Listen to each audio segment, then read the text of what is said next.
नमस्कार मित्रांनो, श्री स्वामी समर्थ. मित्रांनो, आपल्या जीवनात काही अशा गोष्टी असतात ज्या फक्त परंपरा नसून आपल्या नातेसंबंधांना, घरातील शांततेला आणि मनशांतीला जपवण्याचे मार्ग असतात. आज आपण अशाच 3 गोष्टींबद्दल जाणून घेणार आहोत ज्या अनेक धार्मिक आणि सांस्कृतिक परंपरांमध्ये विवाहित महिलांनी टाळाव्यात असे सांगितले जाते. या गोष्टींचा अर्थ अंधश्रद्धा पसरवणे नाही, तर कुटुंबात प्रेम, विश्वास आणि आदर टिकवणे हा आहे. त्यामुळे हा व्हिडिओ शेवटपर्यंत नक्की पहा. पहिली गोष्ट, कटुवाणी आणि अपमान टाळा. घर हे प्रेमाने चालते, रागाने नाही. अनेक वेळा छोट्या छोट्या गोष्टींवरून भांडण होते आणि रागाच्या भरात बोललेले शब्द आयुष्यभराची जखम करून जातात. स्वामी समर्थांच्या शिकवणीत नम्रता आणि संयमाला खूप महत्त्व आहे. जर पत्नी किंवा पती एकमेकांचा अपमान करत असतील तर घरातील वातावरण नकारात्मक बनते.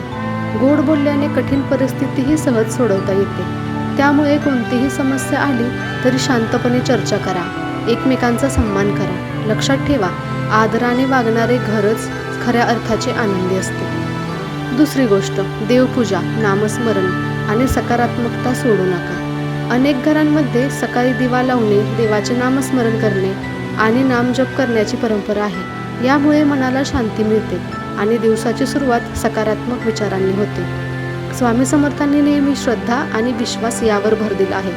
रोज काही मिनिटे नामस्मरण केल्याने मनातील तणाव कमी होतो आणि आत्मविश्वास वाढतो. घरात देवाचे स्मरण असेल तर आपोआप चांगले विचार येतात आणि कुटुंबातील सदस्यांमध्ये प्रेम वाढते. म्हणून शक्य तितक्या नियमितपणे प्रार्थना करा, पण ती मनापासून करा. तिसरी गोष्ट, खोटेपणा, मत्सर आणि अविश्वास टाळा. कोणतेही नाते विश्वासावर टिकते. जर सतत संशय, मत्सर किंवा खोटेपणा असेल तर नात्यात दुरावा निर्माण होतो. त्यामुळे नेहमी प्रामाणिक राहा आणि मनात द्वेष ठेवू नका. दुसऱ्याच्या यशामुळे जळण्याऐवजी त्याच्याकडून प्रेरणा घ्या. पती पत्नीने एकमेकांना साथ दिली तर कोणतेही संकट मोठे राहत नाही. स्वामी समर्थांच्या शिकवणीत सेवा, प्रेम आणि सत्य यालाच सर्वोच्च स्थान आहे. काही ठिकाणी असे दावे केले जातात की विशिष्ट कृतीमुळे थेट नवऱ्याला आजार होतो किंवा संकट येते. अशा गोष्टींचा कोणताही वैज्ञानिक पुरावा नाही. आजारपण अनेक कारणांनी येऊ शकते. मात्र प्रेम, आदर, प्रामाणिकपणा आणि सकारात्मक वागणूक यामुळे नाते अधिक मजबूत होते आणि घरातील वातावरण आनंदी राहते. म्हणून भीती न बाळगता चांगले विचार, चांगली कर्मे आणि श्रद्धा यांचा स्वीकार करा. मित्रांनो, आज आपण जाणून घेतले की कटुवाणी टाळा, नामस्मरण आणि सकारात्मकता जपा, खोटेपणा, मत्सर आणि अविश्वासापासून दूर राहा. ही 3 तत्त्वे पाळली तर कोणतेही घर प्रेम, विश्वास आणि आनंदाने भरून जाऊ शकते.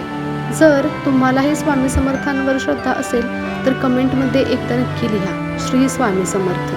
आणि जर व्हिडिओ आवडला असेल तर लाईक करा, आपल्या मित्रमैत्रिणींना शेअर करा आणि अशाच आध्यात्मिक व प्रेरणादायी व्हिडिओसाठी चॅनलला जॉईन करायला विसरू नका.